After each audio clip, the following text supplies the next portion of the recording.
Masi 91.2 Diamond Radio Channel asida Diamond gi saknaraba hariba thorum asida aikoigi akhannaba thorum asiga mari leinana iramdam Manipur asigi saisakpi miyamna thoidog hendongna sakhangnarbi Thongram Luxmi aikoigi ming panjarewa aikoigi ngasi studio da Diamond Radio na haijerubada amadi aikoigi leijariba listener singsna takpirakpagi matungina unanabagi damak takpirakpa amadi punsiwari matokaramni sei horei miyamgi kamaina asiguma mapam ama kankibano haibasi khangnanabagi damta Diamond Radio na tonga tongan artist kya unazariba sigi manung chana ngasi haijeruba matamda lengbirakpasigi damak ojama thagachari ado ngasigi thoromsigi hanan boina koina miyamna khanganjaningba akoigi artist magi oina se lekai lamdam horokpham keke se koi kupna khangna hona jamni ahmad ima babagi ming amta haibira aigi apokpa ipagi maming Thongram manihar aduga aigi imagi maming Thongram ongbi tharungubi lekai se kari lekai se ai sagolban kangabam lekai degi sagolban kangabam lekai degi adi sagi date of birth se kya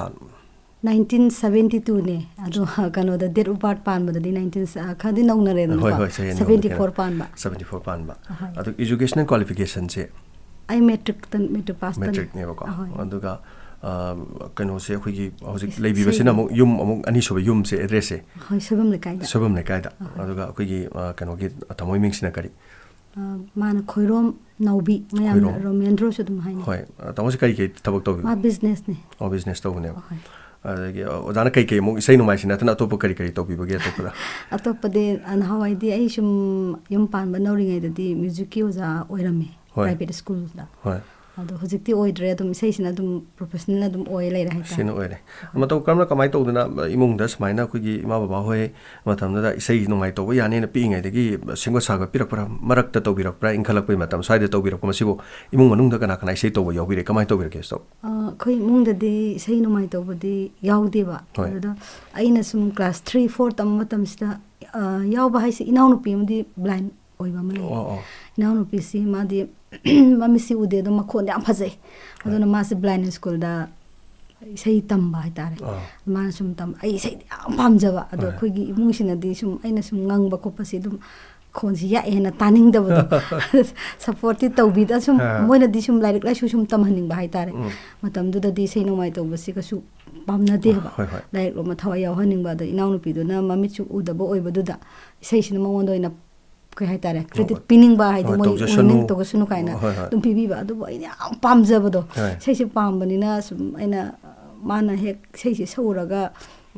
tamuraga halakwi sei yum de hengang basi ai sum tajaba haitare pamjaba oibani thawai sam yaw ba lon he isen ba me ka se aduga mana yum de hengang ba khopa to sa ina sum ta yum pha ba haitare mana tamjara ka so hek pumina be chinaw naw pi obi bra kamai ai ge inaw no pin chinaw se kya no punna nupa ma nupi taru isa sina kya suba manga suba mathakta lebi sing se moi se sumai se nomai tawam ti yaude dradi amma khatane khoi bungse adu mana khoi ningol taruk sidum sena bai tare da se kai to bi ma dra hojiti lai gidre khoi gi lila yoba hiramati do magi mapane adu yam thinang nare adu de hiramati hoige so mari si sum lai nare ko adu ngasagi china hojiki makhata ba khoi gi mit udabi se si kari tori sum kano tau gidre sei gi te dum tau gidre ba kamai to sei si ma sei thoina di ma kano tau gidre hura laga so bai noina phawgre me am sum khangbi gre ba samai sum imung de masing thabidraga samai sum torok posida yam ngai jare duga imung manung gi oina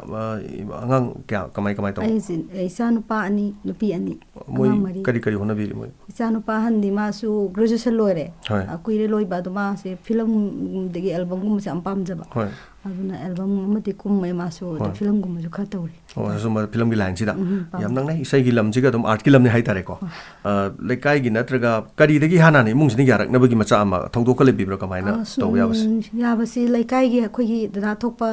joy angom khoi mamang khoi gi manim tane mana so isai se aina sum pam jaba sida man su puthok mamana basing moi club kum lei basi tu puthoe do aina class 3 tam matam sida school gi function se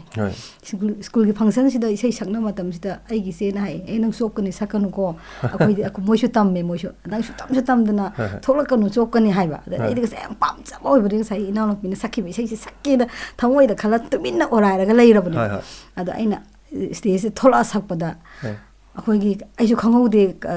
scale nungel matam tu khang bajana te ta sakpado da angang sam oibani na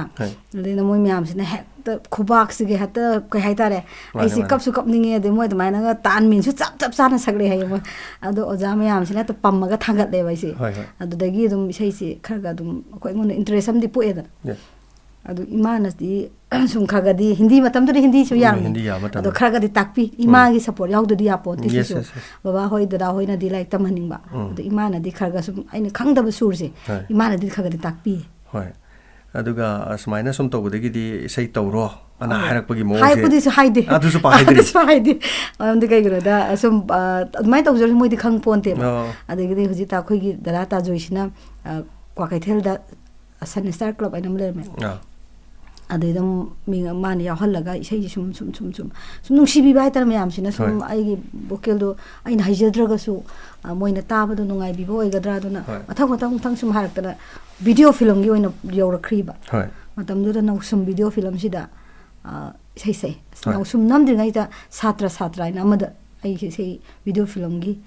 ai bu han bu sunangni ai bu kapan bu sunangni na ka kuire kaudi kaura ka weda adum degi disita gi lerang no audio ki set am dam namme kuira bani ko aina class 3 4 ta ma se angan gyamen ta pon 3 da music karino degi tan men karino khang da adum saksa bi doni ado shu tamdraga su adum mina tambirak su panbiraga takpi ma tam sida adum sur tan adum ngamna ba sakpadu almai dum oigre aise adugi matung hojiki sikano to kanda oja sing atopa khara khana bada dum tambirak pa ka matung ai gi inaunu bi se oja inau bi da raga tamme ad aina sum thille thin basi da mana thinjaba thin basi da ai shu bai re da inau bi da dum tambi bi wani oja la dum phare ba dum se ma ta fi ba da ai dum haira ba thawa yogja bari na adu mai sum toro kanda music college da second year bak tamme aduga mayamna sum masak khangak ki bagi sei han bagi phungok ki bese phong dring is the radio na han chang bi bra sei hana phongok kon han bra sei han phong sei han phong audio ke se han bagi sita ge le rang du di phau gi dre ado pi agi sum video de gi ke bayam sum mina tabi rak padu da bi sidang se sina agi sei se saning bagi vocal se pambi bagi wan de ai vocal si ta ba de le sabi ga man jane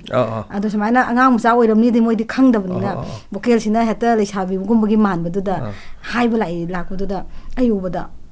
ngak pa hai tar angang musa moi le ram ba adu da tu ka pi adana le ram ba du moi na hai asi ko mai sak tu no ne mana ra ni sai do na hai ba adu mai tar ga kainar dai nung si ba se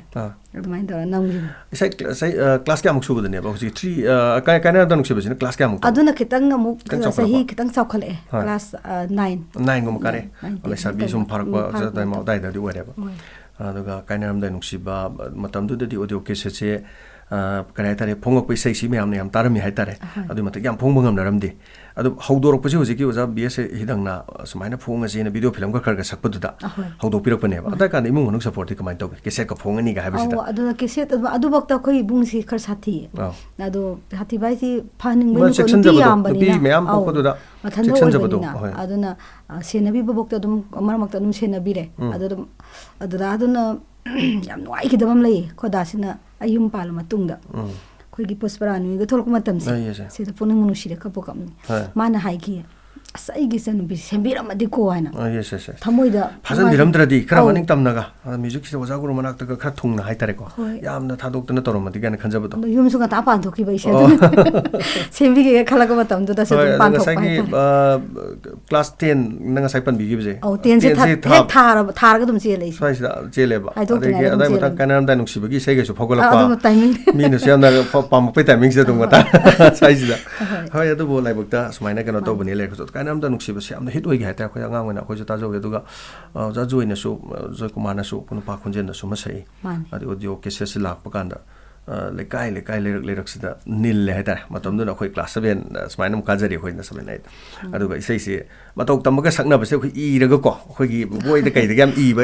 yam phasa ba maru ko chi yam thang ba ita re ni ko lasting oi ba yam lasting oi ge adu ga hoji maksu adu ga sigi matung si mai pak le da gi yum kai su pa le adu matung da gi di makhata ba se all india radio da sang phusi ga ke hamu ge leina biri sai ayam leini ai all india radio da approve oi ba si di simba gi 1990 da taw ga da bane da dai da ai gi form se masak ti panjar ra ge form si ꯊꯥꯖꯟꯕꯤꯌꯣꯅ ꯍꯥꯏꯔꯒ ꯊꯥꯖꯟꯕꯤꯈꯤꯗꯕ ꯑꯗꯩꯗꯤ ꯑꯩꯁꯤ ꯇꯦꯛꯈꯤꯗꯅ ꯑꯩ ꯁꯪꯗꯔꯀꯥꯟꯗ ꯏꯆꯥ ꯏꯁꯨꯒ ꯆꯥꯎꯔ ꯃꯇꯝꯗ 2000ꯁꯤꯗ ꯃꯌꯥꯝꯁꯤꯅ ꯇꯧꯅꯤ ꯄꯥꯝꯃꯨꯏꯅꯦ ꯁꯨꯝ ꯍꯥꯏꯔꯛꯄꯗꯨꯗ ꯑꯩꯅ ꯍꯦꯛ ꯊꯥꯖꯜꯂꯨꯕꯅꯤ ꯑꯗꯨ ꯑꯗꯨꯝ ꯄꯥꯁ ꯇꯧꯊꯣꯔꯛꯑꯦ ꯑꯗꯣ ꯃꯁꯤꯒꯤ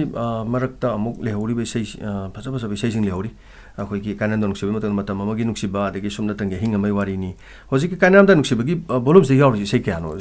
ꯑꯅꯤ ꯑꯃꯁꯤ ꯗꯨꯋꯦꯠ ꯑꯅꯤ ꯑꯃꯒ ꯁꯣꯂꯣ ꯑꯅꯤꯒ ꯃꯇꯝ ꯑꯃꯒꯤ ꯅꯨꯡꯁꯤꯕꯁꯤ ꯃꯇꯝ ꯑꯃꯁꯨ ꯑꯗ ꯌꯥꯎꯔꯦ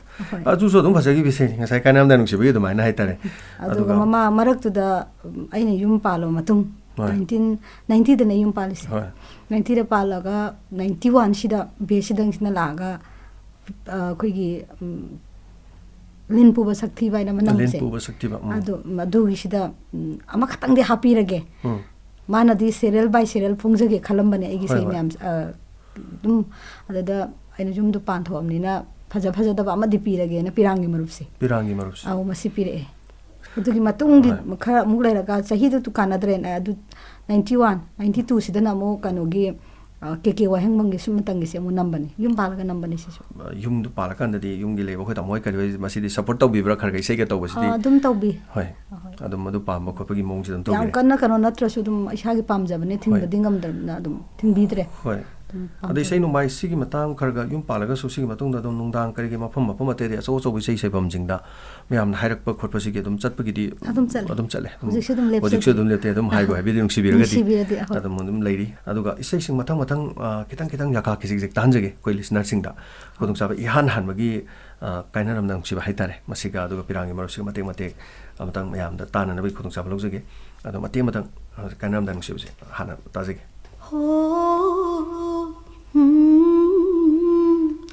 ꯀꯥꯏꯅꯔꯝꯗꯥꯏ ꯅꯨꯡꯁꯤꯕ ꯀꯣꯆꯤ ꯊꯥꯡꯕ ꯍꯧꯔꯛꯂꯦ ꯈꯨꯝꯕ ꯉꯝꯂꯣꯏꯗꯕ ꯋꯥꯍꯪ ꯇꯠꯇꯅ ꯍꯪꯂꯛꯄ ꯍꯧꯔꯛꯂꯦ ꯇꯠꯇꯅ ꯍꯪꯂꯛꯄ ꯍꯧꯔꯛꯂꯦ ꯈꯣꯡꯊꯥꯡ ꯈꯨꯗꯤꯡ ꯌꯦꯡꯂꯛꯂꯦ ꯀꯥꯏꯅꯔꯝꯗꯥꯏ ꯅꯨꯡꯁꯤꯕ ꯀꯣꯆꯤ ꯊꯥꯡꯕ ꯍꯧꯔꯛꯂꯦ ꯊꯥꯒꯠꯆꯔꯤ ꯌꯥꯝ ꯐꯖꯕ ꯏꯁꯩꯅꯤ ꯑꯗꯨꯒ ꯑꯅꯤꯁꯨꯕꯗ ꯏꯁꯩꯁꯤꯃ ꯃꯇꯝ ꯑꯃꯒꯤꯅ ꯇꯧꯕ ꯏꯁꯩꯁꯦ ꯃꯁꯤ ꯃꯇꯪ ꯃꯇꯝ ꯑꯃꯒꯤ ꯅꯨꯡꯁꯤꯕ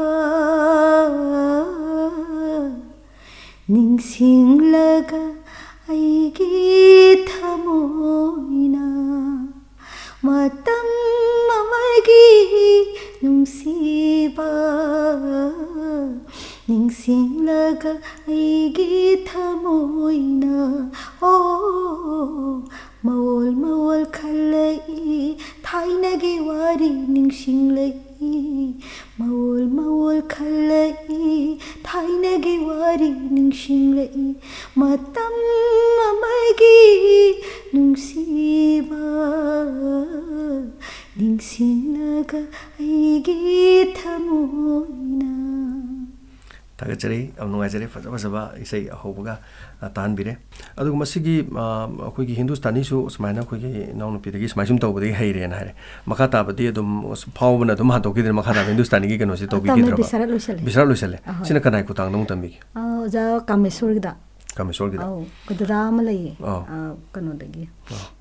ꯂꯩꯔꯝ ꯂꯩꯀꯥꯏꯗꯒꯤ ꯑꯗꯣ ꯃꯉꯣꯟꯗ ꯃꯥꯏ ꯃꯈꯥꯗ ꯀꯜꯆꯔꯦꯜ ꯇ꯭ꯔꯦꯅꯤꯡ ꯏꯟꯁꯇꯤꯇ꯭ꯌꯨꯠ ꯑꯃ ꯂꯩ ꯑꯗꯨꯒꯤ ꯑꯣꯖꯥꯒꯤꯁꯤꯗꯤ ꯉꯁꯥꯏꯒꯤ ꯌꯨꯝ ꯄꯥꯟꯗ꯭ꯔꯤꯉꯩ ꯃꯃꯥꯡꯗ ꯂꯣꯏꯁꯟꯕꯤꯈꯤꯕ꯭ꯔꯥ ꯌꯨꯝ ꯄꯥꯜꯂꯣ ꯏꯆꯥꯒ ꯂꯣꯏ ꯆꯥꯎꯔꯀꯥꯟꯗ ꯀꯣꯟꯅ ꯂꯣꯏꯁꯟꯕꯅꯦꯕ ꯍꯣꯏ ꯌꯥꯝ ꯅꯨꯡꯉꯥꯏꯖꯔꯦ ꯑꯗꯒꯤ ꯁꯤꯒꯤ ꯃꯊꯪꯁꯦ ꯑꯃꯨꯛ ꯂꯩꯔꯀꯥꯟꯗꯗꯤ ꯏꯁꯩꯒ ꯁꯨꯃꯥꯏꯅ ꯌꯨꯝꯗ ꯀ꯭ꯂꯥꯁ ꯅꯨꯡ ꯇꯝꯕꯤꯌꯨ ꯈꯣꯠꯄꯤꯌꯨ ꯁꯥꯇ꯭ꯔꯁꯤꯡ ꯂꯥꯛꯄ ꯈꯣꯠꯄ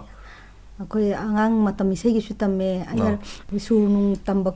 ꯁꯛꯄ ꯈꯣꯠꯄ ꯅꯨꯡꯉꯥꯏꯖꯅꯕ ꯇꯝꯕ ꯋꯥꯅꯦꯕ ꯑꯗꯣ ꯑꯉꯥꯡꯗꯗꯤ ꯔꯥꯒꯗꯤ ꯇꯝꯕꯤꯗ꯭ꯔꯦ ꯃꯇꯝ ꯏꯁꯩ ꯑꯣꯏꯅ ꯅꯠꯇ꯭ꯔꯒ ꯁꯪꯀ꯭ꯔꯤꯇꯣꯟꯒꯨꯝꯕꯁꯨ ꯇꯝꯕꯤ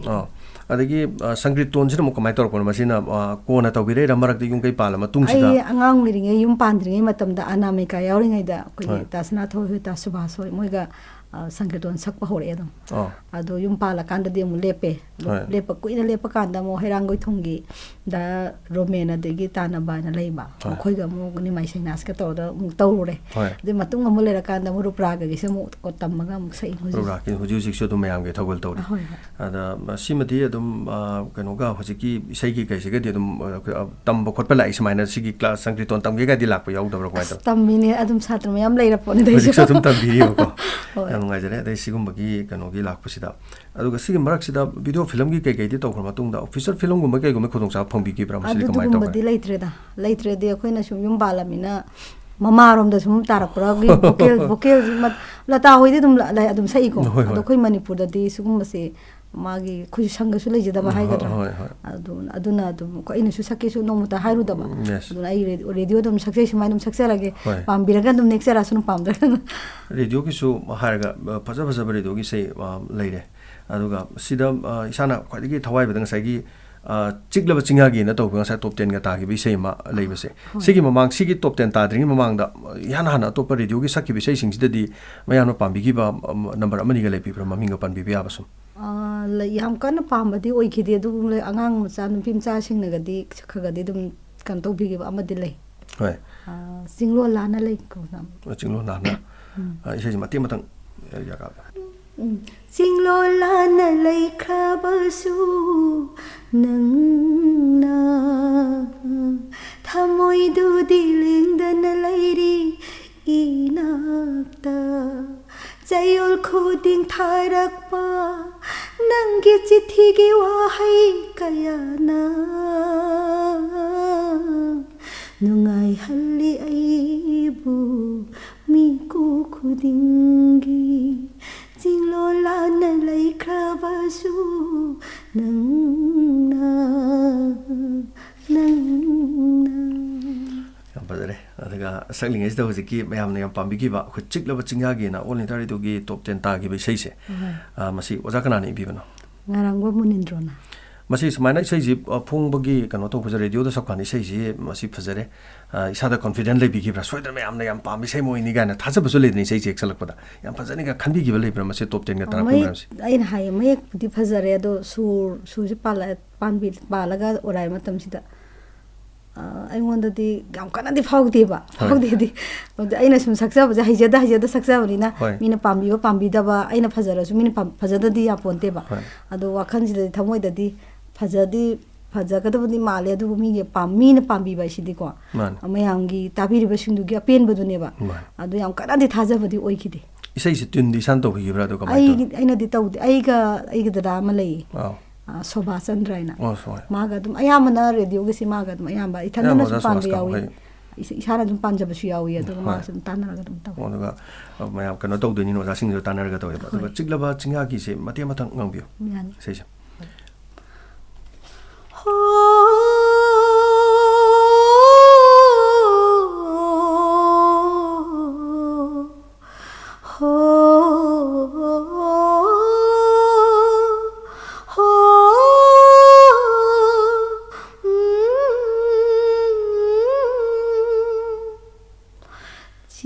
Bacingyagi pamil makhada khang hauda haurakpa ingagi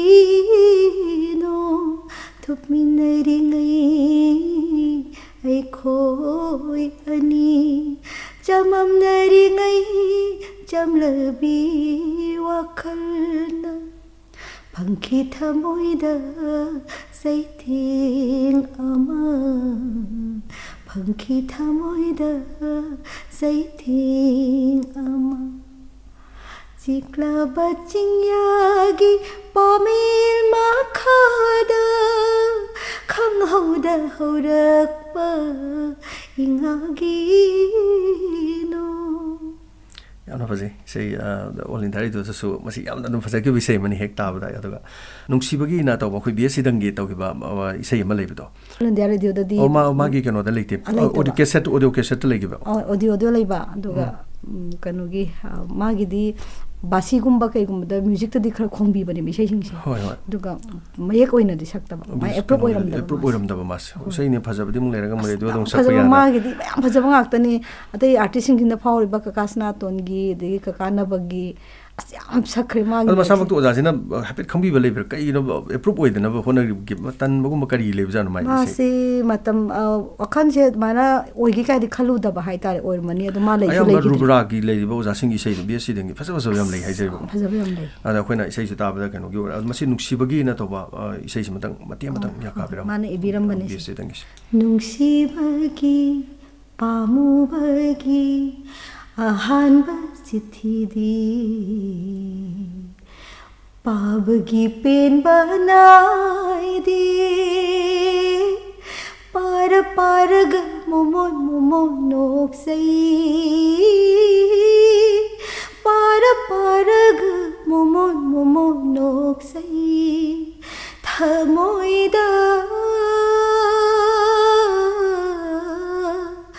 ꯊꯃꯣꯏꯗ ꯆꯦꯠꯅ ꯀꯣꯟꯁꯤꯟꯖꯩ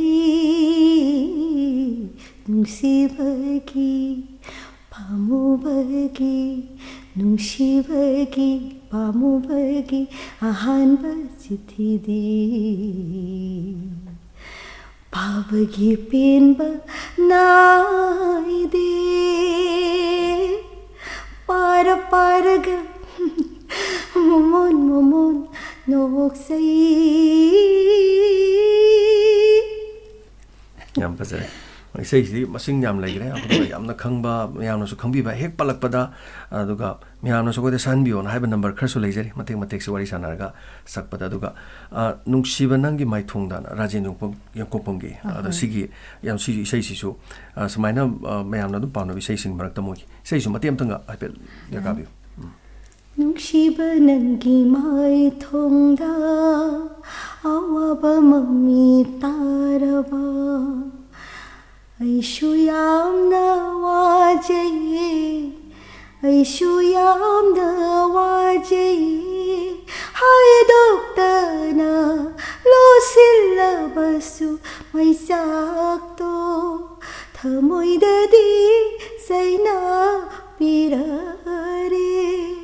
ꯅꯨꯡꯁꯤꯕ ꯅꯪꯒꯤ ꯃꯥꯏꯊꯣꯡꯗ ꯑꯋꯥꯕ ꯃꯃꯤ ꯇꯥꯔꯕ ꯑꯩꯁꯨ ꯌꯥꯝꯅ ꯋꯥꯖꯩꯌꯦ ꯑꯩꯁꯨ ꯌꯥꯝꯅ ꯋꯥꯖꯩꯌꯦ ꯌꯥꯝ ꯐꯖꯈ꯭ꯔꯦ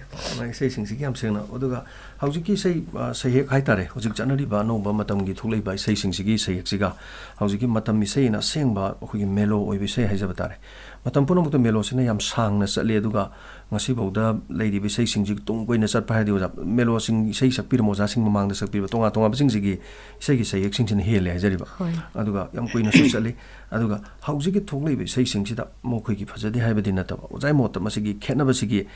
ꯀꯔꯤ ꯋꯥꯈꯜꯂꯣꯟ ꯂꯩꯕꯤꯒꯦ ꯀꯔꯤꯅꯦ ꯀꯃꯥꯏꯅꯒ ꯂꯧꯕꯤꯕ ꯌꯥꯕ ꯃꯁꯤꯒꯤ ꯃꯇꯥꯡꯁꯦ ꯀꯩꯅꯣꯅꯦ ꯍꯧꯖꯤꯛꯇꯤ ꯑꯩꯈꯣꯏꯒꯤ ꯏꯆꯥ ꯏꯁꯨꯁꯤꯡꯅꯁꯨ ꯑꯩꯈꯣꯏ ꯏꯁꯩꯁꯤꯗꯤ ꯇꯥꯕꯗꯤ ꯑꯗꯨꯝ ꯇꯥꯕꯤꯀꯣ ꯑꯗꯨꯁꯨ ꯆꯣꯡ ꯐꯟꯕꯁꯤꯅ ꯍꯦꯛ ꯃꯈꯣꯏꯒꯤ ꯍꯦꯛ ꯅꯨꯡꯉꯥꯏꯖꯕ ꯍꯥꯏꯗꯣ ꯑꯣꯏꯌꯦꯕ ꯇꯁꯦꯡꯅ ꯐꯝꯃꯒ ꯇꯥꯔꯒꯗꯤ ꯇꯥꯕ ꯌꯥꯔꯣꯏꯗꯣꯏꯕ ꯂꯦꯞꯄꯒ ꯆꯣꯡꯉꯒꯗꯤ ꯑꯗꯨꯝ ꯇꯥꯕ ꯌꯥꯕ ꯁꯤꯁꯨ ꯏꯁꯩ ꯃꯈꯜ ꯑꯃꯅꯤ ꯍꯧꯖꯤꯛꯀꯤ ꯆꯠꯅꯕꯤ ꯃꯇꯝꯒꯤ ꯍꯣꯡꯉꯛꯄ ꯍꯥꯏꯇꯥꯔꯦ ꯑꯩꯈꯣই ꯃꯇꯝꯗꯁꯨ ꯑꯗꯨꯝ ꯂꯥꯡꯕ ꯑꯗꯨꯝ ꯄꯥꯝꯅꯈꯤꯕ ꯑꯗꯨꯝ ꯌꯥꯎꯏ ꯃꯈꯜ ꯃꯊꯦꯜꯅꯤ ꯑꯗꯣ ꯃꯤꯒꯤ ꯑꯄꯥꯝꯕ ꯍꯥꯏꯗꯨꯅꯤ ꯑꯩꯈꯣꯏꯅ ꯊꯤꯡꯕ ꯌꯥꯗꯦ ꯁꯤꯗꯤ ꯑꯗꯣ ꯑꯩꯈꯣꯏꯅ ꯅꯣꯏꯅ ꯍꯩꯇ꯭ꯔꯒ ꯍꯥꯏꯔꯛꯇꯣꯏꯅꯤ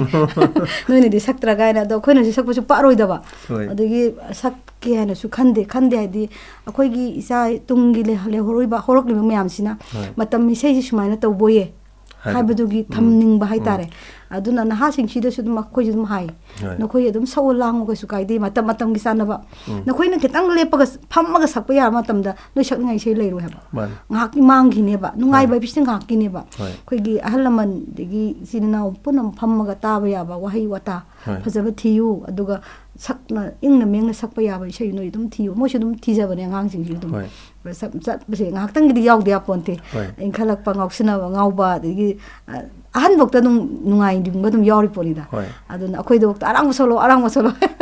ꯑꯗꯨꯝ ꯄ꯭ꯔꯣꯒ꯭ꯔꯥꯝ ꯆꯠꯄꯁꯤꯗ ꯑꯔꯥꯡꯕ ꯑꯩꯅ ꯉꯥꯏꯈꯣ ꯑꯔꯥꯡꯕꯗꯣ ꯁꯛꯀꯗꯕ ꯌꯥꯝ ꯂꯩ ꯑꯗꯨꯒ ꯁꯛꯍꯟꯒꯦ ꯑꯩꯈꯣꯏꯒꯤ ꯑꯇꯞꯄꯁꯤ ꯑꯗꯨꯝ ꯇꯥꯕꯤꯌꯣꯅ ꯅꯨꯡꯁꯤꯕꯤꯕ ꯀꯥꯡꯕꯨꯅꯁꯨ ꯅꯦꯛꯄꯤꯔꯛꯄ ꯍꯥꯏꯇꯥꯔꯦ ꯚꯥꯕꯣꯛꯒꯁꯤꯗꯤ ꯃꯈꯜ ꯃꯊꯦꯜꯅꯦꯕ ꯑꯔꯥꯡꯕ ꯇꯥꯅꯤꯡꯕ ꯑꯇꯞꯄ ꯇꯥꯅꯤꯡꯕꯁꯨ ꯑꯗꯨꯝ ꯅꯍꯥꯗꯁꯨ ꯑꯇꯞꯄꯁꯨ ꯑꯗꯨꯝ ꯇꯥꯅꯤꯡꯕꯁꯨ ꯑꯗꯨꯝ ꯂꯩꯌꯦꯕ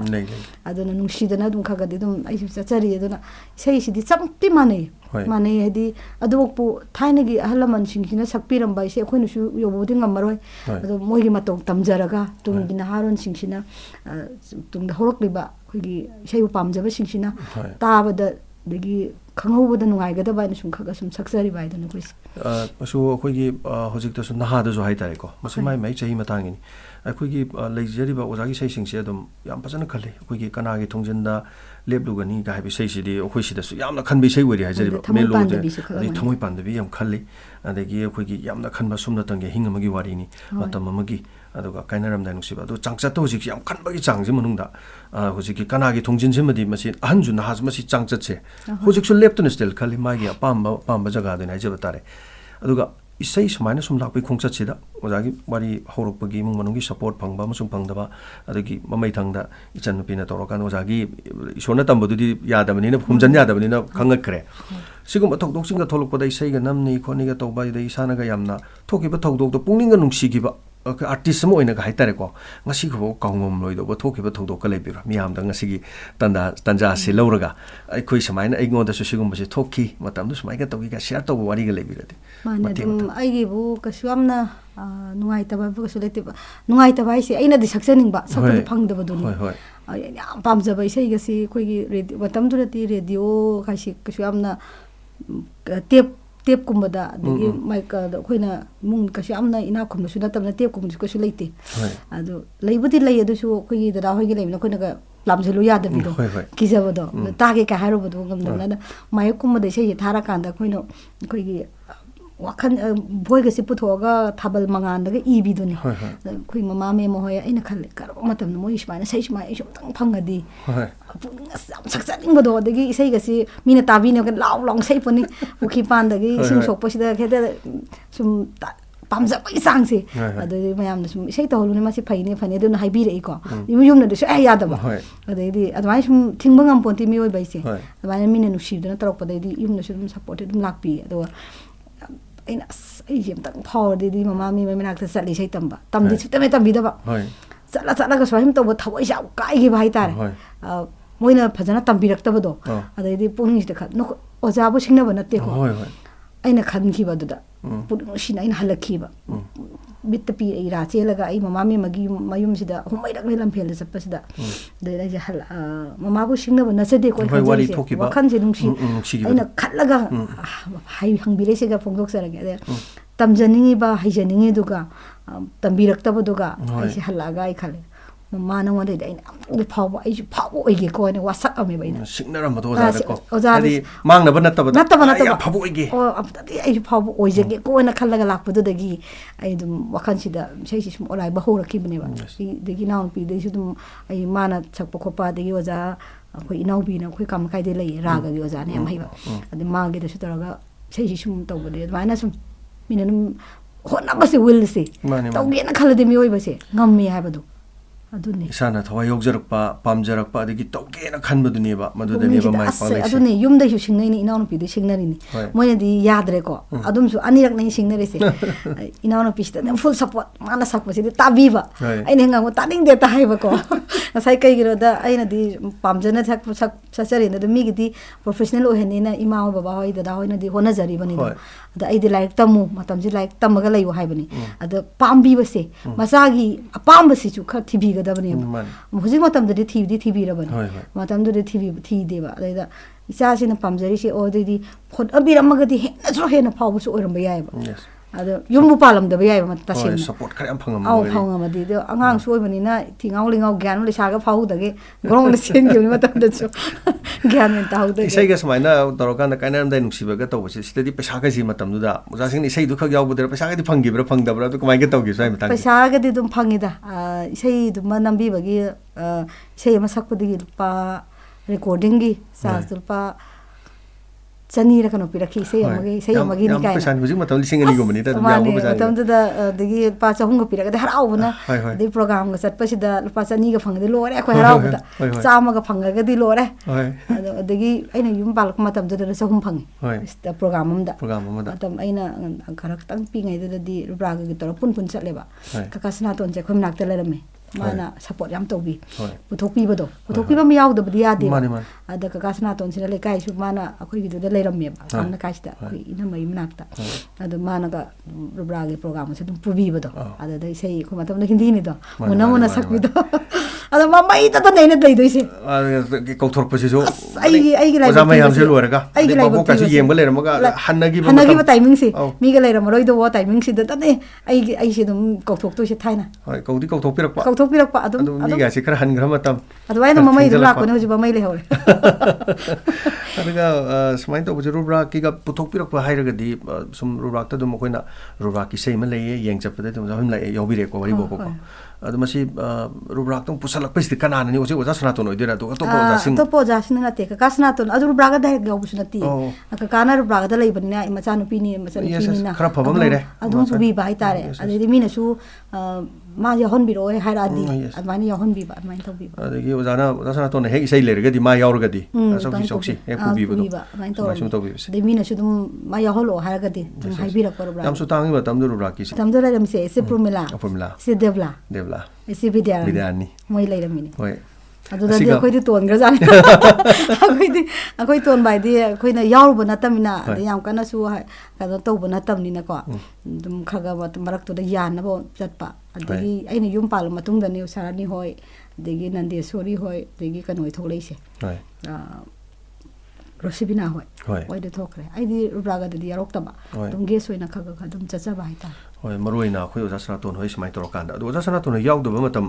daga su ma yawhon bi ro ga na sum ga to budi yaw bi rak ta ro mai to yaw ye dum rubraga da dum hai bi re moi dum orchestra degi leiba degi han sing sina dum mai yawhon bi ro ha da dum angon da dum hai bi re adum ge soina dum chacha ba adu ni nga sai na punchi daga thoki ba nga sai ki kitang nuksi ba ga hai se sigum matang daga yaw bi rak ra na hang jai sai marung da dum lai gal le bo ai khudum se ne si ge nuksi ba tan ja du da sakke ga na khanja mi ga ting khala ko matam de eksak pe phangau da ba de matang do so sakse ge ga khanja ba se mane mai pisa nung sa gi na ta mayam na sak tak chaning ba do hai ta adai moli to busi kana taning do no ada sakta ga budi tholok pada di jingjang ga sakata mam jani ada sei do na di tabli sak to ni da ada mi kha ka ya mi nge mamang da sak chaning bu do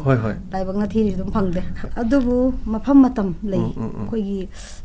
langu taning da su lei batan ja su dum yaw ba jani khoi mai ingtham da gi ing bu matam da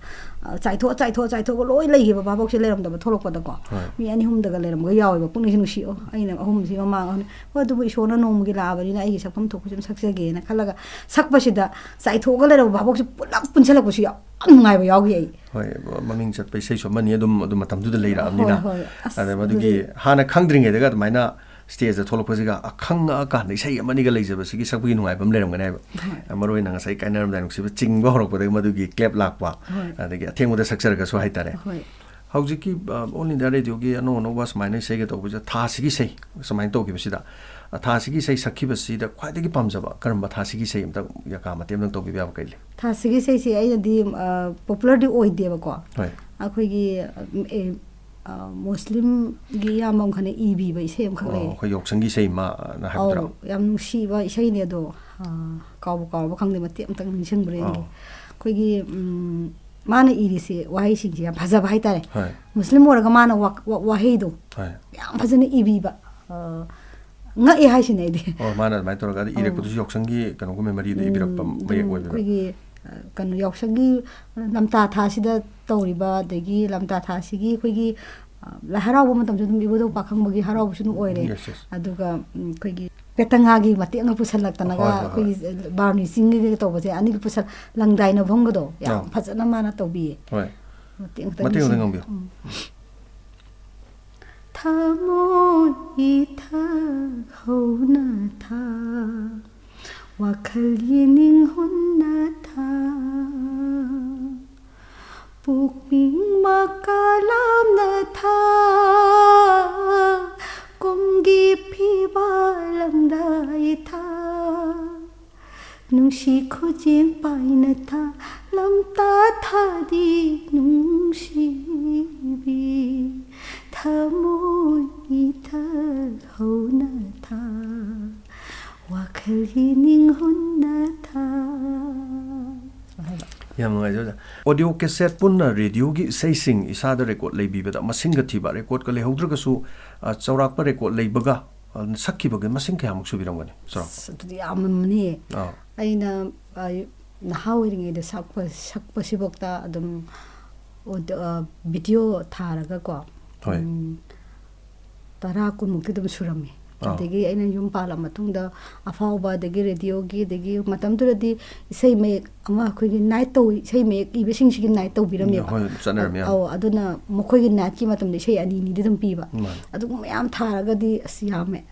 ꯑꯗꯨ record ꯑꯣꯏꯅ ꯏꯁꯥꯗ preserved ꯇꯧꯔꯒ ꯃꯤꯌꯥꯝꯅ ꯇꯥꯍꯟꯕ ꯌꯥꯕꯒꯤ ꯆꯥꯡꯁꯤꯗ ꯀꯌꯥꯃꯨꯛꯇꯤ ꯂꯩꯕꯤ ꯆꯥꯎꯔꯥꯛꯄ ꯃꯁꯤꯡ ꯊꯤꯕꯤꯕ꯭ꯔꯥ ꯍꯥꯏꯗꯤ ꯇꯥꯕꯗ ꯍꯧꯖꯤꯛ ꯍꯧꯖꯤꯛ ꯐꯥꯏꯜ ꯑꯣꯏꯅ ꯏꯁꯥꯗ ꯂꯩꯕꯤꯕ ꯆꯥꯎꯔꯥꯛꯄ ꯃꯤꯉꯣꯟꯗ 100ꯃꯨꯛꯇꯤ ꯑꯗꯨꯃꯥꯏꯅ ꯂꯩꯔꯝꯒꯅꯦꯕꯀꯣ ꯑꯣꯜ ꯏꯟꯗꯤꯌꯥ ꯔꯦꯗꯤꯑꯣꯗ ꯂꯩꯕꯒ ꯑꯩꯉꯣꯟꯗ ꯈꯔ ꯂꯩꯕ 100ꯃꯨꯛꯇꯤ ꯑꯗꯨꯝ ꯂꯩ ꯑꯇꯩꯗꯤ ꯌꯥꯝꯒ ꯀꯗꯥꯏꯗ ꯂꯣꯏ ꯊꯤꯒꯗꯤ ꯉꯝꯃꯔꯣꯏ ꯑꯩꯈꯣꯏ ꯀꯦꯁꯦꯠ ꯂꯩꯕꯥꯛ ꯅꯤꯡꯕꯗꯩ ꯀꯩꯗꯩ ꯀꯦꯁꯦꯠꯁꯦ ꯌꯥꯝꯈ꯭ꯔꯦꯕ ꯑꯣꯗꯤꯑꯣ ꯀꯦꯁꯦꯠ ꯈꯨꯗꯤꯡꯒꯤ ꯌꯥꯎꯖꯔꯝꯃꯦꯕ ꯑꯩꯁꯨ ꯑꯃꯃꯝꯇ ꯑꯣꯏꯁꯨ ꯅꯍꯥꯟꯋꯥꯏ ꯐꯣꯡꯕꯗ ꯑꯏꯕꯁꯤꯡꯁꯤꯒꯤ ꯏꯁꯩꯗꯨ ꯃꯤꯅ ꯁꯨꯝ ꯀꯥ ꯍꯦꯟꯅ ꯇꯥꯈꯤꯗ꯭ꯔꯒꯁꯨ ꯑꯃꯃꯝ ꯐꯣꯡꯕꯗ ꯁꯨꯝ ꯌꯥꯎꯕꯗꯣ ꯆꯠꯅꯔꯝꯃꯦꯕ ꯌꯥꯝ ꯑꯥꯔꯇꯤꯁ 5 10 ꯆꯟꯕꯅꯤꯅ ꯑꯗꯨ ꯂꯥꯏꯕꯛ ꯐꯔꯒ ꯐꯥꯎꯈꯤꯕ ꯏꯁꯩ ꯌꯥꯎꯕ ꯌꯨꯝꯗ ꯑꯗꯨꯝ ꯄꯥꯝꯈꯤꯕ ꯏꯁꯩꯁꯤꯡꯗꯣ ꯌꯥꯝꯈ꯭ꯔꯦ ꯑꯗꯨꯗꯤ 100-150ꯃꯨꯛꯇꯤ ꯑꯗꯨꯝ ꯂꯩꯔꯝꯃꯅꯤ ꯍꯣꯏ ꯑꯗꯨꯃꯥꯏꯅ ꯃꯁꯤꯡ ꯊꯥꯕꯗ ꯃꯇꯝꯗꯨꯗ ꯍꯧꯖꯤꯛ MP3 ꯀꯝꯄ꯭ꯌꯨꯇꯔꯗꯁꯨ ꯍꯦꯛ ꯇꯥꯔꯒ ꯂꯩꯍꯧꯕ ꯑꯦꯜꯕꯝ ꯅꯝꯕꯩ ꯆꯥꯡꯁꯨ ꯑꯣꯏꯅꯗꯤ ꯂꯩꯁꯨ ꯂꯩꯔꯝꯕ ꯌꯥꯕ ꯀꯦꯁꯦꯠꯇ ꯇꯦꯞꯇ ꯂꯩꯈꯤꯕꯁꯤꯅ ꯃꯥꯡꯕ ꯑꯗꯩ ꯄ꯭ꯔꯤꯖꯥꯕ ꯇꯧꯍꯧꯗꯕ ꯁꯦꯝ ꯁꯥꯍꯧꯗꯕꯁꯤꯡ ꯌꯥꯎꯕꯤꯔꯝꯃꯅꯤ ꯃꯈꯥ ꯇꯥꯔꯛꯄꯗ ꯁꯨꯝꯅꯇꯪꯒꯤ ꯑꯍꯤꯡ ꯑꯃꯒꯤ ꯋꯥꯔꯤ ꯀꯦ ꯋꯥꯍꯦꯡꯕꯝꯒꯤ ꯏꯁꯩꯁꯤꯃ ꯃꯇꯦꯛ ꯃꯇꯪ ꯈꯨꯗꯣꯜꯕꯤꯌꯣ ꯑꯗꯨꯒ ꯃꯌꯥꯝꯗ ꯃꯗꯨꯒꯤ ꯃꯍꯥꯎꯗꯣ ꯑꯝꯇ ꯄꯤꯕꯤꯅ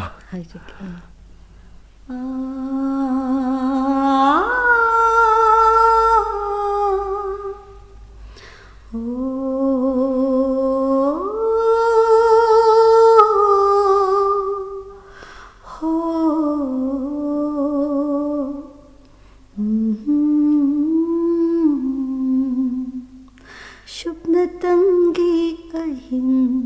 ꯑꯃꯒꯤ ꯋꯥꯔꯤꯗꯨꯅ ꯅꯪ ꯑꯩꯒꯤ ꯄꯨꯟꯁꯤꯒꯤꯗꯤ ꯄꯟꯊꯨꯡ ꯍꯥꯏꯕꯗꯣ ꯁꯛꯈ꯭ꯔ ꯃꯥꯜꯂꯦ ꯄꯟꯊꯨꯡ ꯍꯥꯏꯕꯗꯣ ꯁꯛꯈ꯭ꯔ ꯃꯥꯜꯂꯦ ꯁꯨꯞꯅꯇꯪꯒꯤ ꯑꯍꯤꯡ ꯑꯃꯒꯤ ꯋꯥꯔꯤꯗꯨꯅ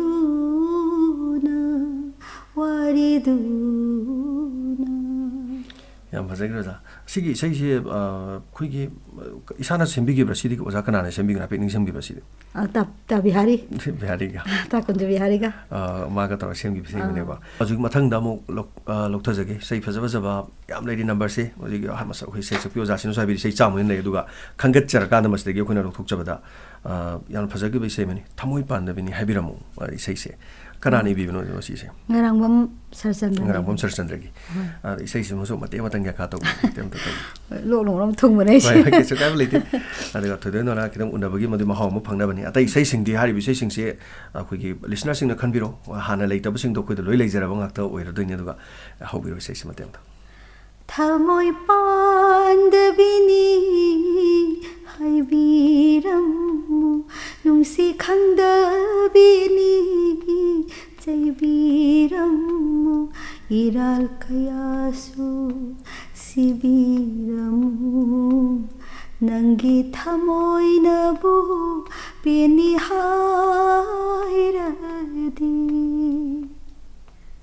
타모이 반데비니 하이비라무 뭉시 강다비니 자이비라무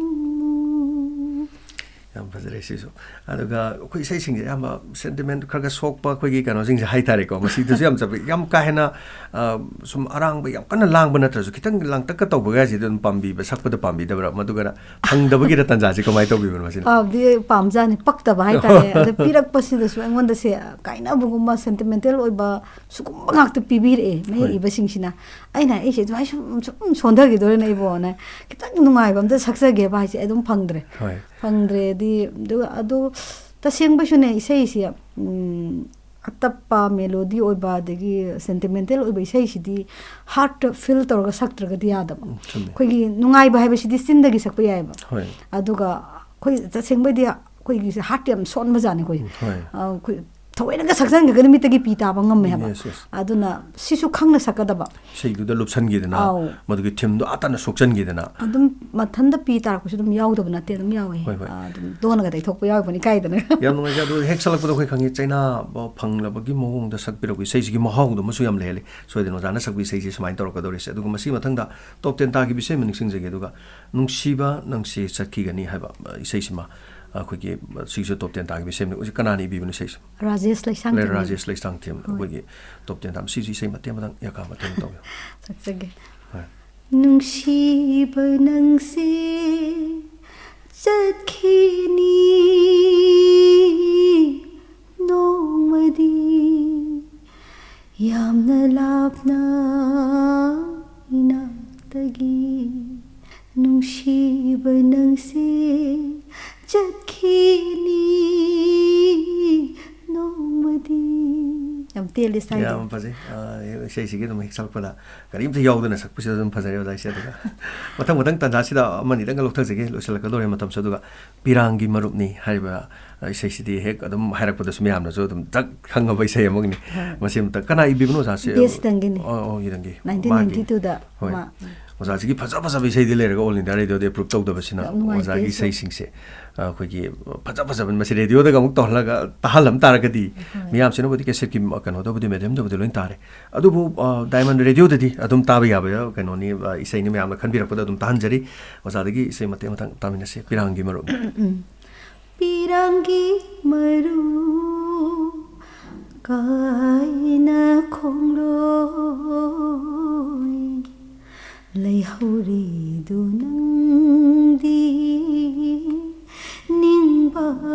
ꯀꯥꯏꯅ ꯆꯠꯂꯤꯗꯨ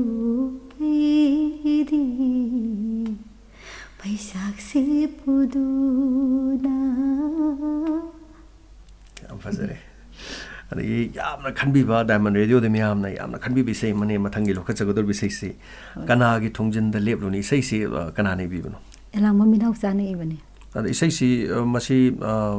अद केसेट तो दि कनो तौबिगिब्रा इसैसी केसेट त लैते केसेट त मुंग लैते मजा कि सै जोल तेम थे त्यो गाथा ने रेडियो द लैबसिनो केसेट त मुंग लैता अद केसेट केसेट रेडियो द मुंग लैता बसि यावे हेजरिबा अद यामना फजबे सै नि अद इसैसी ngasi isai samatang kudol biu mayam punna tamina bagi tanja sinu ka kitang lawji adu ngaktinga e isai se khoi inaw jana isai ji pirak pada mana di thawai on bijar ko aina sakpada di am thawai yawgi di habadi isai se surje kitang pam badi semi de pam wat pa adagi mayek si am na ina yam khangna sakibo oideba kona gyan tarakune ma isai se asa inwai do ina kola khale ma radio मनुंग नम्बनेबा अदे मपान गना मदी को कायना सुम खंजबा अदे वखन से कोई फजना सकपिरमदी कायना कई हाइदोनो माइंड सिदा कोना लाकपा हाइबदो अदो मिनी आम पाम्बिबो ओइरपाने हार्ट से आम लेरम बाय तारे खंगना सामगदे खतंग फजगा दाइ खन फजना को समया बने याम नुगाइसे थाजरु दबा इसै मखंगना सुमाइ तौदन मियाम gi thamoi da kano tawbiba kanbibi sei ni aduga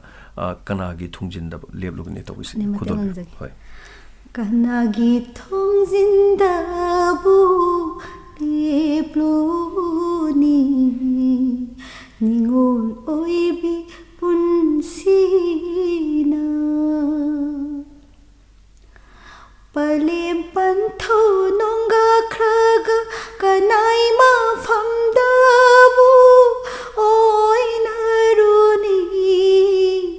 नोंमा fado चचनिंबा इपाम लमदम नुंशिबा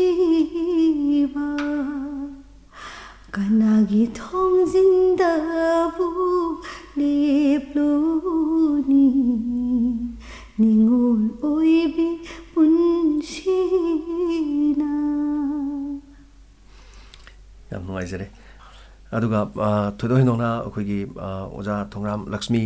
Hena isai sigi sigum bat tawri sina tan tonga tonga sangriton gi ngasai gi rubra ka parga chat pa khot pa dum masigi thogol tawjaba dum ojari adu da khoi lak piring ista hai tar sangriton gi matang sida masi huji huji so dum mayam gi thogol tawbiri bani na maroina kari kari thorom sing maroin chat pi je lohongba kari no chat pi jai ga su sale phiro sorat po dum sabne sorat pum se ikai ra bade sorat ki din puring du nusi ba hoi sak pa sing ngam de ba na awa na ni na moina sum kapsalak ba khosalak ba sak pa he nuai te duna sorat ti to ge na khale aduga phiroi gumba jaiga gumba lohongba na phanungai ge ina sena ba gumba sin kena sena ba sum yauri ne ba hogala ga dum senari jane samthing nuai jare aduga matek matang sangriton gi matang matang hai tare akoi gi kaina puthok gi matang daga sakpa hai gadra matek matang thogal bi adu myam nu tahan jabai khudong sa log kaina se tholok pada ma se montek to phamal ne ba aduga na sakwe sei matek matang sakke ningthi biradhi kuchun alam yobi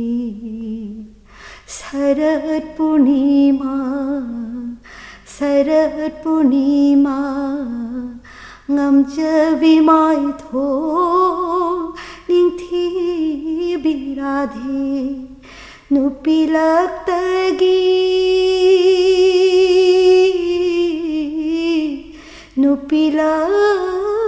tagi athoi bi mabima krishna gi pukningbu sumhatli bini ningthi biradhi yam khajare da sisu aduga makhala mani ado sisu hoji thogol chapiriba isai sum khoi gi isagi sei nataba khoi ojana sei sumai sum torok pakanda mamang ta hogiba khoi sei sakpa pi singida kharap hena ma taw tongi bo ja singa di lebi ba kana aina budi sauraga oja hai aka to giba do mama mi magi sei se adu dum pam jai ma sei sina ama sum sakpire ba kari na khoi gi na pam sing manung da kitang ga oja gi pam ko mati am tang yam da oja gi sei pam mi hai ba sei tawre hali khang ba aina sum pam dum phoji sum ko dum sai mi na di ai gi ra ka hang ko si yawe kara ka kana gum khar khang da ba khana mamai sei ni ba aina sum thamoi gi mami de mai thong da tapani mai thong ola badi thamoi ole haina khini ai bo mukta kauramu kauning ravana chilna ai bo mukta kauramu kauning ravana chilna karam leli hanglamu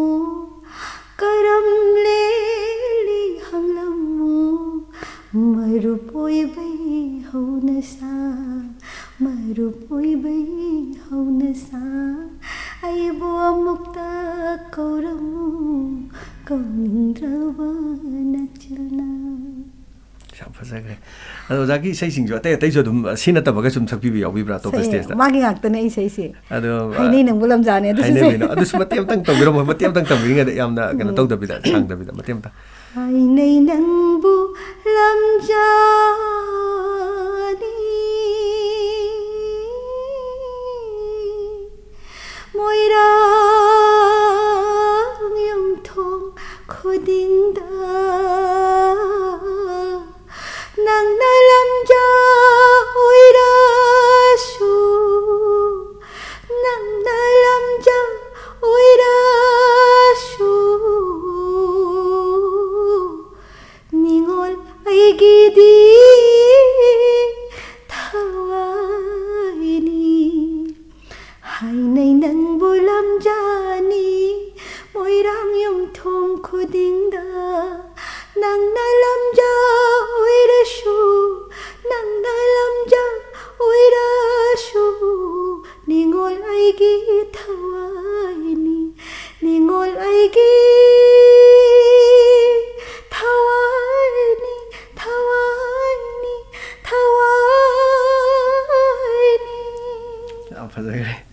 ꯌꯥꯝ ꯅꯨꯡꯉꯥꯏꯖꯔꯦ ꯑꯣꯖꯥꯒꯤꯁꯨ ꯑꯗꯣ ꯉꯁꯥꯏꯒꯤ ꯑꯣꯖꯥꯅ ꯃꯇꯝꯗꯨꯗ ꯑꯣꯖꯥꯒꯤ ꯊꯕꯛ ꯆꯤꯟꯕꯒꯤ ꯑꯣꯏꯔꯁꯨ ꯑꯗꯒꯤ ꯑꯣꯖꯥꯅ ꯑꯣꯏꯔꯣꯏꯅ ꯈꯟꯕꯤꯕꯒꯤ ꯑꯣꯏꯔꯁꯨ ꯉꯁꯥꯏ ꯇꯥꯡꯀꯛ ꯑꯃꯗ ꯇꯥꯛꯄ ꯈꯣꯠꯄ ꯇꯧꯈꯤꯗ꯭ꯔꯒꯁꯨ ꯈꯤꯇꯪ ꯃꯁꯛ ꯈꯪꯉꯀꯥꯟꯗꯗꯤ ꯃꯁꯤ ꯑꯩꯉꯣꯟꯗ ꯅꯍꯥꯟꯋꯥꯏ ꯂꯥꯛꯑꯝꯕ ꯑꯉꯥꯡꯗꯨꯅꯤ ꯑꯗ ꯍꯥꯏꯕꯒꯤ ꯁꯨꯃꯥꯏꯅ ꯊꯦꯡꯅꯔꯀꯥꯟꯗ ꯑꯣꯖꯥꯒ ꯅꯨꯡꯁꯤꯅꯈꯤꯕꯒꯤ ꯃꯤꯀꯨꯞꯀꯗꯤ ꯌꯥꯎꯈꯤꯕ꯭ꯔꯥ? ꯑꯣꯖꯥꯅ ꯌꯥꯝ ꯊꯥꯒꯠꯂꯤ ꯁꯤꯗꯤ ꯁ꯭ꯀꯔꯠ ꯃꯆꯥ ꯑꯃꯒ ꯑꯩꯈꯣꯏ ꯃꯃꯥ ꯃꯥꯒꯤ ꯃꯆꯦ ꯃꯃꯥ ꯕꯤꯃꯣꯂꯥꯗꯣ ꯃꯥꯅꯁꯨ ꯑꯩ ꯄꯤꯛꯇꯨ ꯄꯤꯛꯈꯩ ꯒ꯭ꯌꯥꯟ ꯃꯤꯟꯇꯥ ꯇꯧ ꯏꯉꯥꯎ ꯉꯥꯎꯒꯩ ꯆꯦꯟꯈꯤꯕꯅꯤꯅ ꯁꯦ ꯑꯩꯅ ꯏꯁꯩ ꯇꯝꯃꯤꯅꯤꯅ ꯂꯥꯛꯑꯒ ꯇꯧꯔꯝꯃꯦ ꯑꯗꯣ ꯃꯃꯥ ꯍꯣꯏ ꯑꯗꯨꯝ ꯎꯕꯤꯕꯗ ꯅꯨꯡꯁꯤꯕꯤ ꯑꯩꯈꯣꯏꯅꯁꯨ ꯃꯇꯝꯗꯨꯗ ꯈꯤꯇꯪ ꯊꯃꯣꯏꯗ ꯀꯩꯅꯣ ꯇꯧꯈꯤꯕ ꯋꯥꯅꯦ ꯑꯗꯨꯝ ꯀꯨꯏꯅ ꯑꯗꯨꯝ ꯉꯥꯏꯍꯥꯛꯇꯪꯒꯤꯅꯦꯕ ꯑꯗꯨꯝ ꯀꯥꯎꯈ꯭ꯔꯦ ꯍꯥꯏꯕ ꯑꯣꯖꯥ ꯍꯣꯏ ꯎꯕꯗ ꯑꯣꯖꯥꯅ ꯑꯗꯨꯝ ꯈꯣꯏꯔꯝꯖꯩꯌꯦꯕ ꯃꯥꯅ ꯇꯥꯛꯄꯤꯗ꯭ꯔꯒꯁꯨ ꯑꯣꯖꯥꯅꯤꯅ ꯊꯃꯣꯏꯗꯗꯤ ꯈꯟꯖꯩ ꯃꯗꯤ ꯑꯣꯖꯥꯅꯤ ꯍꯥꯏꯕꯗꯨꯒꯤ ꯏꯀꯥꯏꯈꯨꯝꯅꯕꯗꯨꯗꯤ ꯑꯗꯨꯝ ꯂꯩꯌꯦꯕ ꯌꯥꯝ ꯅꯨꯡꯉꯥꯏꯖꯔꯦ ꯊꯣꯏꯗꯣꯛ ꯍꯦꯟꯗꯣꯛꯅ ꯑꯇꯩ ꯉꯁꯤꯒꯤ ꯏꯁꯩ ꯐꯖ ꯐꯖꯕ ꯀꯌꯥ ꯑꯃꯔꯣꯝ ꯂꯩꯖꯔꯤ ꯑꯗꯨꯕꯨ ꯃꯇꯝꯁꯤꯅ ꯌꯥꯗꯕꯅꯤꯅ ꯑꯩꯈꯣꯏ ꯂꯣꯏꯁꯤꯟꯖꯅꯕꯒꯤ ꯇꯥꯟꯖꯥꯗꯨ ꯂꯥꯛꯑꯦ ꯑꯗꯨꯕꯨ ꯑꯣꯖꯥ ꯍꯧꯒꯠꯂꯛꯂꯤꯕ ꯏꯁꯩ ꯇꯝꯂꯤꯕ ꯁꯥꯇ꯭ꯔ ꯁꯥꯇ꯭ꯔꯤꯁꯤꯡꯗ ꯏꯁꯩ ꯁꯛꯄꯤ ꯏꯁꯩ ꯁꯛꯄ ꯑꯃ ꯑꯣꯏꯒꯦ ꯍꯥꯏꯔꯕꯗꯤ ꯍꯧꯒꯠꯂꯛꯂꯤꯕ ꯑꯗꯨꯒꯨꯝꯕ ꯑꯥꯔꯇꯤꯁꯁꯤꯡ ꯁꯩꯁꯛꯄꯤ ꯑꯣꯏꯅꯤꯡꯕꯁꯤꯡ ꯃꯁꯤꯒꯤꯁꯤꯗꯩꯗ ꯍꯥꯏꯐꯦꯠꯇꯪ ꯑꯩꯈꯣꯏꯒꯤ ꯀꯩꯅꯣꯝꯇ ꯄꯤꯕꯤꯔꯝꯃꯨ ꯀꯔꯤ ꯀꯔꯤ ꯇꯧꯒꯗꯒꯦ ꯀꯔꯤ ꯒꯨꯟ ꯆꯦꯟꯒꯗꯒꯦ ꯀꯃꯥꯏꯅ ꯍꯣꯠꯅꯒꯗꯒꯦ ꯍꯥꯏꯕꯁꯤꯗ ꯍꯥꯏꯐꯦꯠꯇꯪ ꯑꯃꯒ ꯍꯣꯏ ꯏꯁꯩꯁꯤ ꯏꯁꯥꯅ ꯄꯥꯝꯖꯔꯒꯁꯨ ꯁꯞꯄꯣꯔꯠ ꯑꯃ ꯌꯥꯎꯗ꯭ꯔꯒꯗꯤ ꯄꯦꯟꯕꯗꯣ ꯑꯣꯏꯗꯦ ꯍꯥꯏꯕ ꯑꯗꯨꯅ ꯍꯧꯖꯤꯛꯀꯤ ꯂꯩꯔꯤꯕ ꯃꯃꯥ ꯃꯄꯥ ꯑꯣꯏꯕꯤꯁꯤꯡꯅ ꯃꯆꯥꯁꯤꯡꯒꯤ ꯑꯄꯥꯝꯕꯁꯦ ꯈꯤꯇꯪ ꯈꯪꯕꯤꯕ ꯑꯗꯨꯒ ꯏꯁꯩ ꯐꯥꯎꯕꯗꯨ ꯌꯥꯗꯦ ꯈꯪꯕ ꯑꯃ ꯆꯪꯉꯤ ꯑꯍꯩꯕꯁꯤꯡ ꯑꯣꯖꯥꯁꯤꯡ ꯇꯥꯟꯅꯕꯤꯔꯒ ꯇꯝꯕꯤꯕ ꯇꯝꯗ꯭ꯔꯒꯗꯤ ꯁꯛꯑꯒ ꯈꯤꯇꯪ ꯁꯛꯎꯔꯒꯁꯨ ꯈꯪꯗ꯭ꯔꯒꯗꯤ ꯍꯦꯟꯅ ꯅꯨꯡꯉꯥꯏꯇꯦꯀꯣ ꯑꯗꯨꯅ ꯏꯆꯥꯁꯤꯡꯁꯤꯗ ꯁꯛꯍꯟꯒꯗꯕ ꯃꯌꯦꯛ ꯑꯗꯒꯤ ꯀꯃꯥꯏꯅ ꯇꯧꯔꯒ ꯏꯆꯥꯁꯤꯒꯤ ꯃꯤꯅ ꯇꯨꯡꯗ ꯀꯩ ꯉꯥꯡꯅꯍꯧꯒꯅꯤ ꯍꯥꯏꯕꯁꯨ ꯈꯟꯗꯕ ꯌꯥꯗꯦ ꯑꯗꯨꯅ ꯐꯖ ꯐꯖꯕ ꯏꯁꯩ ꯃꯌꯥꯝꯁꯦ ꯄꯨꯊꯣꯛꯄꯤꯔꯒ ꯑꯗꯒꯤ ꯁꯥꯟꯅꯕꯒꯤ ꯑꯣꯏꯔꯣ ꯑꯦꯅꯤ ꯐꯤꯜ ꯈꯨꯗꯤꯡꯃꯛꯇꯀꯣ ꯑꯄꯥꯝꯕ ꯍꯥꯏꯁꯤ ꯃꯆꯥꯁꯤꯡꯒꯤ ꯑꯄꯥꯝꯕꯁꯤ ꯃꯃꯥ ꯃꯄꯥꯅ ꯈꯪꯕꯤꯔꯒ ꯍꯥꯏꯗꯤ ꯇꯧꯍꯟꯖꯅꯤꯡꯉꯦ ꯑꯗꯨ ꯑꯣꯏꯔꯒꯗꯤ ꯃꯆꯥꯗꯨꯅꯁꯨ ꯄꯥꯝꯖꯕꯗꯨ ꯑꯗꯨꯝ ꯑꯅꯤꯗꯨ ꯄꯨꯟꯃꯤꯟꯅꯔꯒꯗꯤ ꯑꯐꯕ ꯑꯣꯏꯔꯛꯑꯦ ꯍꯥꯏꯕ ꯑꯗꯨꯅ ꯁꯃꯥꯖ ꯑꯃ ꯁꯦꯝꯕꯁꯤꯗꯤ ꯃꯃꯥ ꯃꯄꯥ ꯌꯥꯎꯗ꯭ꯔꯗꯤ ꯌꯥꯗꯦ ꯑꯗꯨꯅ ꯑꯣꯏꯍꯟꯅꯤꯡꯉꯦ ꯑꯐꯕ ꯉꯥꯛꯇ ꯑꯣꯏꯍꯟꯅꯤꯡꯉꯦ ꯍꯥꯏꯅꯤꯡꯉꯦ ꯑꯗꯒꯤ ꯑꯉꯥꯡꯁꯤꯡꯗ ꯑꯩꯈꯣꯏꯒꯤ ꯏꯟꯈꯠꯂꯛꯏꯕꯁꯤꯡꯁꯦ ꯃꯈꯣꯏꯗ ꯈꯔ ꯀꯟꯅ ꯍꯣꯠꯅꯅꯤꯡꯕꯒꯤ ꯀꯔꯤ ꯒꯨꯟ ꯆꯦꯟꯒꯅꯤ ꯀꯩꯗꯧꯒꯅꯤ ꯈꯤꯇꯪ ꯃꯇꯦꯡ ꯑꯃꯇ ꯑꯗꯨ ꯔꯦꯁꯄꯦꯛ ꯍꯥꯏꯕꯁꯦ ꯑꯣꯖꯥ ꯒꯨꯔꯨ ꯃꯁꯛ ꯈꯪꯕ ꯃꯁꯤꯃꯗꯤ ꯈ꯭ꯋꯥꯏ ꯇꯉꯥꯏ ꯐꯗꯦ ꯑꯩ ꯃꯉꯥꯏꯔꯦ ꯍꯦꯟꯅ ꯆꯠꯄꯁꯤꯗꯤ ꯃꯥꯒꯤꯁꯨ ꯑꯣꯖꯥ ꯃꯥꯁꯨ ꯅꯣꯡꯃ ꯅꯠꯇ꯭ꯔꯒ ꯅꯣꯡꯃ ꯑꯍꯜ ꯑꯣꯏꯔꯛꯀꯅꯤ ꯃꯥꯁꯨ ꯑꯣꯖꯥ ꯑꯃ ꯑꯣꯏꯔꯛꯀꯗꯣꯏꯅꯦꯕ ꯑꯗꯨꯑꯣꯏꯗꯤ ꯃꯥꯅ ꯇꯧꯔꯤꯕ ꯃꯥꯅ ꯎꯠꯂꯤꯕ ꯕꯦꯕꯥꯔꯗꯣ ꯃꯥꯒꯤ ꯇꯨꯡꯗ ꯂꯩꯍꯧꯔꯤꯕ ꯃꯤꯁꯤꯡꯗꯨꯅꯁꯨ ꯎꯍꯟꯕ ꯑꯃ ꯗꯔꯀꯥꯔ ꯑꯣꯏꯌꯦꯕ ꯑꯗꯨꯅ ꯔꯦꯁꯄꯦꯛ ꯍꯥꯏꯕꯁꯦ ꯑꯣꯖꯥ ꯒꯨꯔꯨ ꯃꯁꯛ ꯈꯪꯕ ꯍꯥꯏꯁꯤꯅ ꯈ꯭ꯋꯥꯏꯒꯤ ꯃꯔꯨꯑꯣꯏꯕ ꯑꯩꯗꯤ ꯑꯗꯨꯅꯤ ꯃꯔꯨꯑꯣꯏꯕꯅꯦꯅ ꯍꯥꯏꯅꯤꯡꯉꯤ ngasi 91.2 Diamond Radio Channel asida lengsin birakna Thongram Luxmi tongan tongan ba isai kya tahan khraba ngasi aikogi chahi kya muksi sahi kun muki chang sida hujiktana hari kuntra muki chang hai tare sidai tongan tongan isai kya mukse tahan bidena all India radio da cassette ki khutang da taka kya da tahan bikraba saisak pini adu hujiksu matam gi matungina radio da isai kya marum tangkak ta lakhi ga da ba duguma saisak pi amani loinana ai matam kuina na di yektana aikogi sigumba kano sida mayam da tahan bibang ngambo ibiu tangkak amadu phaja phaja bi sei siung ledi amuhana unadana madugi tangkak amada haitare amadugi lakpiu haina haijaba matam da matu yabiro aduga mayam gi damakta matam sangna na di yektana siguma mai pakna sangsin biro hapse Diamond Radio gi maikedi gi hanan haijari. Thank you.